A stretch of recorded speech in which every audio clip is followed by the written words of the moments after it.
शर्मा और आप एक बार फिर देख रहे हैं एक नज़र। आज शुरुआत करेंगे महाराष्ट्र विधानसभा चुनाव के नतीजों के साथ में। आप जानते हैं कि पिछले महीने हरियाणा में विधानसभा चुनाव थे जहाँ पे भारतीय जनता पार्टी को जीत मिली, और इन नतीजों के बारे में जो कांग्रेस की प्रतिक्रिया सामने आई थी, क्या वो भूपेंद्र सिंह हुड्डा की हो, राहुल गांधी की हो, या फिर कांग्रेस के शीर्ष नेतृत्व की, सभी ने कहा कि नतीजे अप्रत्याशित हैं और इनको स्वीकार नहीं किया जा सकता। इसका कारण था कि जब लोकसभा चुनाव हुए थे जून के अंदर, तब हरियाणा में 5 लोकसभा सीटें कांग्रेस को मिली थी और 5 ही मिली थी भारतीय जनता पार्टी को। उस समय 46 सीटों के ऊपर कांग्रेस पार्टी को बढ़त थी विधानसभा के हिसाब से, और 44 पे बताया जा रहा है कि भारतीय जनता पार्टी को बढ़त थी। और जो माहौल जिस तरीके का था तो वो कांग्रेस में पक्ष में दिखाई दे रहा था। जितने भी सर्वेक्षण थे, जितने एग्जिट पोल थे, या जो पत्रकार हैं उनका अनुमान था, पॉलिटिकल जो विशेषज्ञ हैं उनका अनुमान था, उनके हिसाब से हरियाणा में कांग्रेस की सरकार बन रही थी। और जब नतीजे आए तो उससे कांग्रेस को बहुत ज़बरदस्त झटका लगा था। उसका जो नतीजा था कि हरियाणा के अंदर नेता प्रतिपक्ष की नियुक्ति नहीं हुई, प्रदेश अध्यक्ष की नियुक्ति नहीं की कांग्रेस ने, जातीय समीकरण बिठाने की बात कही गई, और ये कहा गया कि जो भी बदलाव कांग्रेस में होंगे हरियाणा के अंदर, वो महाराष्ट्र विधानसभा के जो चुनाव के नतीजे आएंगे उसके बाद किए जाएंगे।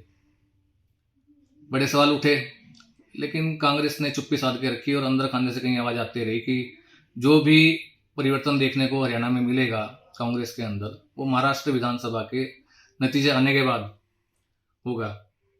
इसका कारण बताया गया कि कहीं अगर यहाँ पे कोई कड़ा एक्शन लिया गया नेताओं के खिलाफ, जिनको दोषी बताया जा रहा है हरियाणा में कांग्रेस की हार का, कहीं उस एक्शन के बाद में महाराष्ट्र विधानसभा में प्रतिकूल असर ना पड़ जाए उसका। और इसी वजह से हरियाणा को रोक के रखा गया। कांग्रेस को बड़ी उम्मीद थी महाराष्ट्र से भी, बल्कि ये कहा जाए कि हरियाणा से ज़्यादा उम्मीद महाराष्ट्र से थी कांग्रेस को, क्योंकि जिस प्रकार के नतीजे लोकसभा चुनाव में आए थे, अगर भारतीय जनता पार्टी को कहीं पे भी सेटबैक लगा था तो वो या तो महाराष्ट्र था या उत्तर प्रदेश। अभी उत्तर प्रदेश में भी उपचुनाव थे और विधानसभा चुनाव थे महाराष्ट्र के अंदर, जहाँ पे महायुति शिवसेना, शिंदे गुट, अजीत पवार की एनसीपी और भारतीय जनता पार्टी एक तरफ थे, दूसरी तरफ थे महाविकास आघाड़ी जिसमें कांग्रेस नाना पटोले के नेतृत्व में लड़ रही थी, शिवसेना उद्धव ठाकरे और एनसीपी शरद पवार। इन तीनों पार्टियों को मिला के जहाँ पे उम्मीद थी कि सत्ता में आ जाएंगे, लेकिन वहाँ पे सिर्फ इनको सीटें मिली 46, और प्रचंड बहुमत के साथ वहाँ पे भारतीय जनता पार्टी ने सरकार बना ली। तो जैसा कि प्रतिक्रिया यहाँ पे आई थी हरियाणा के अंदर, वैसे ही प्रतिक्रिया वहाँ पे देखने को मिली महाराष्ट्र में, जहाँ पे संजय राउत ने बयान दिया कि नतीजे अप्रत्याशित हैं, स्वीकार नहीं किए जा सकते, और ये कहा कि महाराष्ट्र की जनता जो है गद्दार नहीं है और वो ऐसे रिजल्ट नहीं दे सकती। मतलब कहीं ना कहीं ईवीएम पे सवाल उठाने की कोशिश वहाँ पे एक बार की गई। जो विधानसभा उपचुनाव उत्तर प्रदेश में थे, वहाँ पे 7 सीटें भारतीय जनता पार्टी जीतने में कामयाब रही और 2 सीटों पे सपा पार्टी को जीत मिली।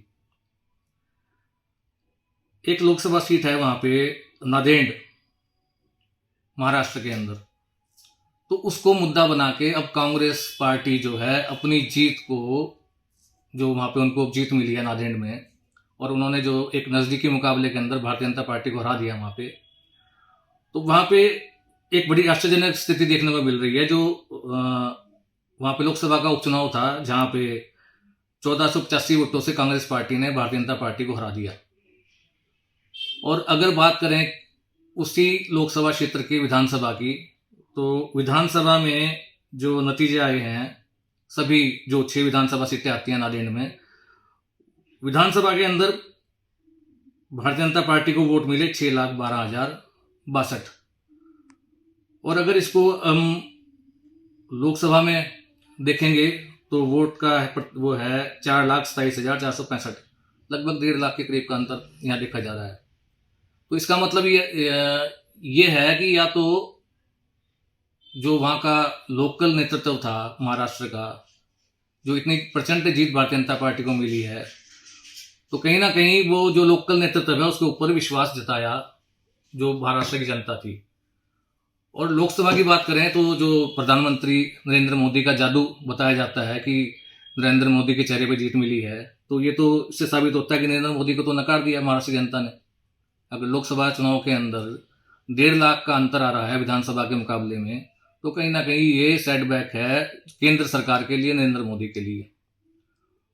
लेकिन कांग्रेस कह रही है कि ये गड़बड़ का संकेत है, कहीं कहीं ना कहीं ईवीएम में गड़बड़ है। ऐसा कैसे हो सकता है कि विधानसभा चुनाव के अंदर बेहतर रिजल्ट मिले भारतीय जनता पार्टी को और लोकसभा चुनाव के अंदर जो सरकार है केंद्र की उसको नकार दें? क्योंकि कहीं ना कहीं ये आरोप लगाए जा रहे हैं गुजरात लॉबी के ऊपर, खासकर नरेंद्र मोदी के ऊपर, अमित शाह के ऊपर, कि जो महाराष्ट्र का बिजनेस है वो धीरे धीरे करके ये गुजरात की तरफ ले गए। तो बड़े सवाल हैं। अब जैसे कि कड़े एक्शन की बात हरियाणा में की जा रही थी कि हरियाणा में कड़ा एक्शन होगा कांग्रेस का, तो कैसे होगा? क्योंकि हरियाणा के अंदर तो फिर भी बेहतर रिजल्ट दिया कांग्रेस पार्टी ने।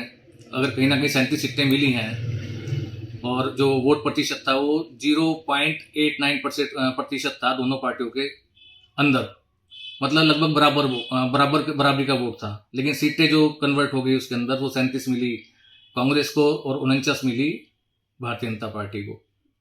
लेकिन जितना बड़ा सेटबैक वहां पे लगा है महाराष्ट्र में, तो कहीं ना कहीं कांग्रेस को आत्ममंथन करने की जरूरत है और ये कांग्रेस फिर एक बार हाशिए की तरफ जा रही है और बीजेपी का जो जादू है वो चल रहा है। लेकिन अगर हम बंगाल की बात करेंगे, पश्चिमी बंगाल की, वहाँ पे पश्चिमी बंगाल के अंदर ममता बनर्जी की पार्टी ने, तृणमूल कांग्रेस ने, जो भी विधानसभा चुनाव हुए थे सभी में एक चोपड़ा साफ कर दिया भारतीय जनता पार्टी का, एक तरफा जीत हुई। झारखंड के अंदर इंडिया की सरकार बनी, इंडिया गठबंधन की। और बाकी जो राजस्थान है या आसाम था वहाँ मिला जुला असर रहा, मध्य प्रदेश में मिला जुला असर रहा। तो कुल मिलाकर महाराष्ट्र के अंदर कांग्रेस को बहुत बड़ा धक्का लगा है और ये बीजेपी के लिए बहुत बड़ी जीत है और बहुत बड़ा मनोबल बढ़ेगा भारतीय जनता पार्टी का इससे। और इसका आने वाले जो विधानसभा चुनाव दिल्ली में होने वाले हैं या फिर बिहार में होंगे फरवरी के अंदर, उसका क्या फर्क पड़ेगा ये देखना बड़ा रोचक रहेगा। लेकिन कहीं ना कहीं जो नादेड़ लोकसभा क्षेत्र और विधानसभा क्षेत्र में ये वोटों का अंतर आया है विधानसभा में और लोकसभा में, इससे भी जो कांग्रेस के ईवीएम के ऊपर प्रशंसे लगाने की कोशिश की जा रही है। और कांग्रेस का ये कहना है कि इस मुद्दे को लेकर वो जो निर्वाचन आयोग है उसके पास जाएंगे और उन्होंने नहीं सुनी तो सुप्रीम कोर्ट का दरवाजा खटखटाएंगे। तो देखते हैं कि ये आने वाला वक्त जो देश की राजनीति है वो किस तरफ जाएगी, दिलचस्प होगा। आज के लिए इतना ही, धन्यवाद, जय हिंद।